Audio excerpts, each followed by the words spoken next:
আসলে আমি একটা মেয়ে, স্বামী ছাড়া থাকা কোনো মেয়ের কিন্তু ধারা সম্ভব না। বিয়ে না হওয়ার পরে মানুষে থাকতে পারে, বিয়ে হয়ে গেলে কোনো মেয়ে কিন্তু স্বামী ছাড়া থাকতে পারে না। আসলে আমিও থাকতে পারি নাই। আমার একটা ছোট দেওর ছিল, তার সঙ্গে ভালো একটু সম্পর্ক। যত দেওরের সঙ্গে সম্পর্ক কার না থাকে, আমারও ছিল। তো আমার দেওর যখন আমার সঙ্গে দুষ্টামি ফাজলামি করতো ভাবি বলে, আমার জীবনের কিছু ঘটে যাওয়া দুঃখের কিছু কথা নিয়ে আপনাদের সামনে আসছি।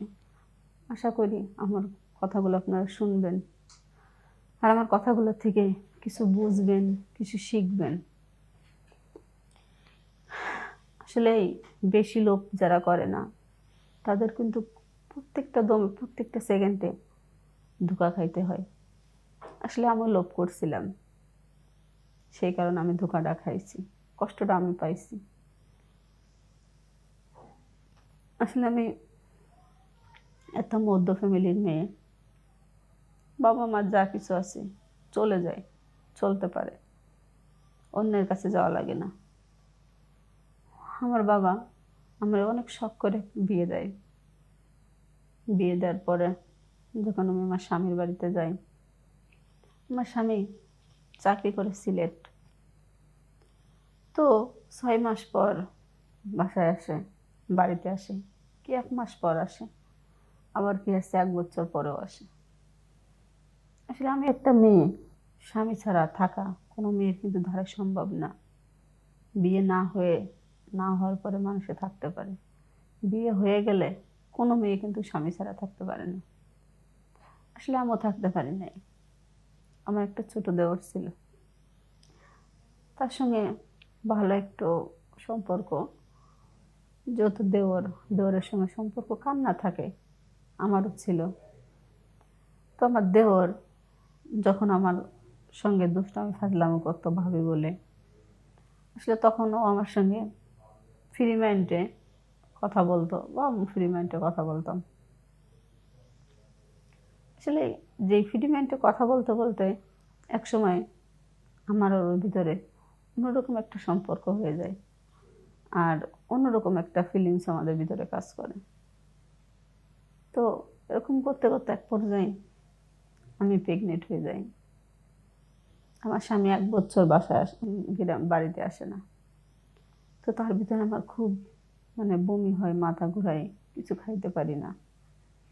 তো হঠাৎ একদিন আমি বলতেছি,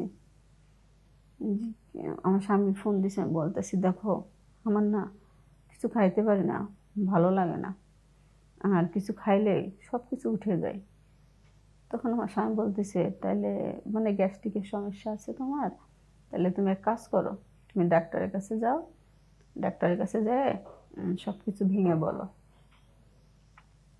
তো আমি বললাম আচ্ছা ঠিক আছে, যাবো এক সময়। আসলে যাবো এক সময় করতে করতে যাওয়া হয় না। এরকম অনেক দিন হয়ে যাওয়ার পরে আমার দেওয়ার একদিন বলতেছে, দেখ তোর ভাই কিন্তু বলছে আমার ডাক্তারের কাছে নিয়ে যাওয়ার জন্য। আর তোর ভাই তো আমার স্বামী তো একটা মাত্র, স্বামীর যে দায়িত্ব কর্তব্য, স্বামীর যে কাজ, সব কিছু কিন্তু তোর সঙ্গে আমি হচ্ছে, বা তুই আমার সঙ্গে আমাদের দুজনের ভিতরে হচ্ছে। তারপরে দেখ তোর ভাই আমাকে আমার অসুস্থর কথা শোনার পরে আমাকে ডাক্তারের কাছে যাওয়ার জন্য বলছে, আর তুই কখনো বলতেছিস না। তখন আমার দেওর বলে, আচ্ছা ভাবি, তোমার আমি ডাক্তারের কাছে নিয়ে যাব। তো এটা বলে আমি যখন ডাক্তারের কাছে যাই, ডাক্তারের কাছে গেলে বিস্তারিত সবকিছু ভেঙে ফেলার পরে ডাক্তার বলে, তাহলে আপনি এক কাজ করেন, আপনার আমি 2টা টেস্ট পরীক্ষা দিতেছি, আপনি পরীক্ষা দুটো করে নিয়ে 1 সপ্তাহ পর আমার কাছে আসবেন। তো আমি বললাম কি পরীক্ষা? তো বললো প্রস্রাব পরীক্ষা, রক্ত পরীক্ষা। তো প্রস্রাব আর রক্ত পরীক্ষা যেহেতু করছি, করে নিয়ে 1 সপ্তাহ পরে যখন ডাক্তারের কাছে যায়, তখন ডাক্তার বলে এটা তো খুশির সংবাদ, মিষ্টি খাওয়ান। তখন আমার ভিতরে একটা ভয় কাজ করে, যে কি রে, মিষ্টি খাওয়ানোর কথা বলতেছে, খুশির সংবাদ, আমার স্বামী 1 বছর বাড়িতে আসে না। তাহলে এখন এটা কি? আর সেটা তো আমি জানি যে এটা কার সন্তান। আসলে জানার পরও নিজের ভিতরে অনেক রকমের ভয় হচ্ছে। তোমার দেবরে যে রাত্রে যখন আমার দেবর আমার রুমে গেছে, তখন আমি বলতেছি, দেখ তোর ভাই তো 1 বছর আসে না, আর আজকে আমি গর্ভবতী, আমার পেটে সন্তান, তাহলে এটা কার? তখন আমার দেওর বলে, কার আমি কি জানি। তখন আমি বললাম, কি বললি তুই? তুই কি জানিস মানে? যখন তোর ভালো লাগছিল এখন মানে ভালো লাগে না, এটা তো তোর সন্তান। আর তুই এটা কি বলিস যে তুই জানিস না? তাহলে তোর মনে কি এটা ছিল? আর তুই এখন আমার একটা ভালো পরামর্শ না দিয়ে তুই আর উল্টো রিয়াক্ট করতেছিস। তখন আমার দেওর বলতেছে, দেখো ভাবি, আনন্দ আমিও করছি তুমিও করছো, শুধু আমার আনন্দ আমি একা করি নাই। আমি যদি একা করতাম তাহলে আমার দোষ হইতো। আনন্দের ভাগে কিন্তু তুমিও ছিলা, কিন্তু যা কিছু হয়েছে তুমি বুঝে নাও। তখন আমি একটা মেয়ে, ওই কথা বলার পরে আমি তখন কি করতে পারি? তো 1 2 2 দিন এটা তো লুকানোর জিনিস না যে লুকায় রাখবো। তখন আমি একটা ডাক্তারের সঙ্গে পরামর্শ করি, করার পর ডাক্তারের সঙ্গে পরামর্শ করে আমি বাচ্চাটা অ্যাবর্শন করি। অ্যাবর্শন করার পরে আমি খুবই অসুস্থ, আমার ব্লাড ভাঙতেছে, অতিরিক্ত ব্লাড যাচ্ছে। তখন আমার স্বামী একদিন ফোন করে বলতেছে যে কি হয়েছে তোমার? তো আমি বললাম এরকম হয়েছে। তখন আমার স্বামী বলে, ডাক্তারের কাছে যাও।